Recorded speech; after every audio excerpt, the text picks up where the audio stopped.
आज हम जानने वाले हैं जापान में रहने वाली जुंको फुरुता के केस के बारे में। जुंको फुरुता का केस दुनिया का सबसे डिस्टर्बिंग और पेनफुल ट्रू क्राइम केसेस में से एक है।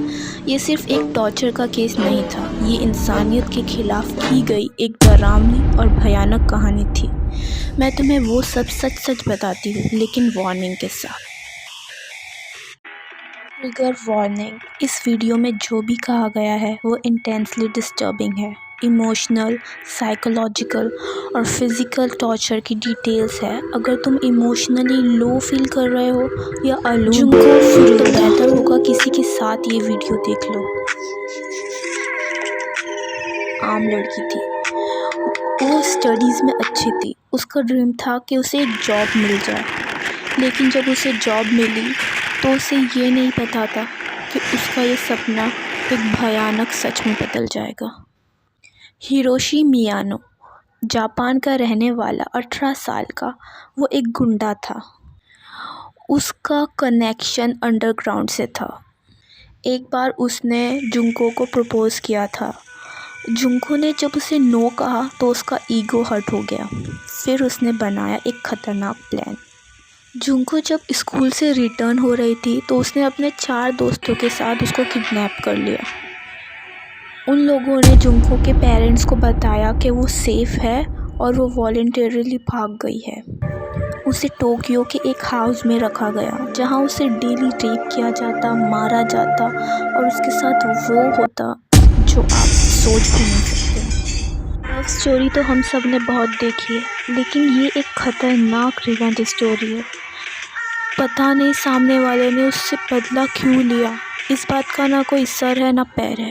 हिरोशी मियानो और उसके दोस्तों के दिमाग में डार्क रोमांस और डार्क फैंटेसीज भरी हुई थी। उसके साथ उस रूम में हर किस्म का टॉर्चर हुआ। इस तरह से उसे दर्द दिया गया, तड़पाया गया कि वो ह्यूमनली पॉसिबल ही नहीं है। कोई शैतान भी ऐसा नहीं कर सकता। 500 से भी ज़्यादा बार उसका रेप हुआ। स्ट्रेंजर्स को भी इनवाइट किया जाता था। उसके नेकेड फ़ोटोज़ लिए गए ताकि वो लोग उसे ब्लैकमेल कर सके।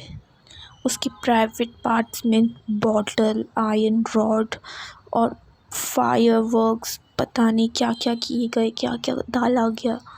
यहाँ तक कि उन लोगों ने उसका लेफ़्ट निप्पल भी कट कर दिया और उसके अंदर हॉट वैक्स डाल दिया। उसे उसका ही यूरिन और स्टूल भी खिलाया गया। 6 से 20 दिन उसके दर्द से भी परे गुजरे। उसकी आँखों में हॉट वैक्स डाला गया, अल्कोहल डाला गया, उसके बोन्स तोड़ दिए गए, उसके हाथों के नाखून भी खींच लिए गए। उसे रेफ्रिजरेटर में वो लोग बहुत घंटे तक बंद करके रखते थे। हर दिन उसे बार बार रेप किया जाता था। She blade from her private part. उसने एक बार भागने की कोशिश की, लेकिन हिरोशी ने उसे पकड़ लिया और फिर उसके बाद उसकी ज़िंदगी को और भयानक बना दिया। उसे इंसान से लाश बना दिया। डे 21 to 30 उसके साथ बहुत भयानक भयानक चीज़ें की गई। उसके प्राइवेट पार्ट पे हैमर से मारा गया। उसका ब्लैडर तक डैमेज कर दिया गया था।